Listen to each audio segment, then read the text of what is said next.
Hi, Kenneth. Kenneth.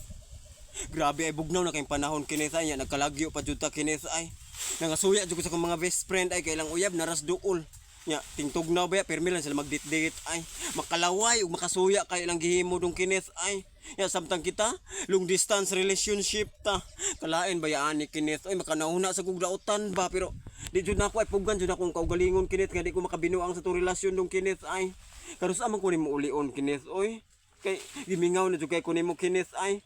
Naunsa naman ta ka Kenneth oy. Wa na jud kay time sa tong relasyon Kenneth ba pero nakasabot raman ko. Kay kana imong gihimo para raman na sa tong kaugmaon puhon kay nagplano na ba yata nga magpakasal ta dong Kenneth. Pero ambot oy, masuya man jud ko sa akong mga barkada Kenneth, magsigila sila palaway ba. Magsigila sila haghag, gakos-gakos, kiss dire kiss dito nya. Samtang ako nag-inusara, nag-uol, naguna-huna ug nag-imagine nga ug diri pa to akong dong Kenneth. Siguro mas labaw pa sa haghag among buhaton ay pasuyaon ta jud mo pero ala Kenneth ay igo ra jud kos huna-huna ay ug ambisyon dong Kenneth kay layo man kay ka dong Kenneth god.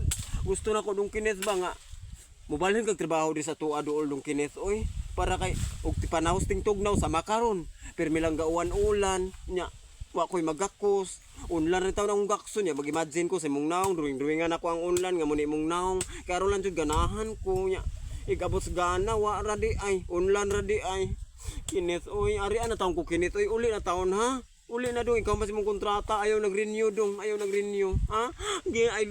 Gimingaw na dyan kaya ko ni mo, sige Kenneth, I love you Kenneth.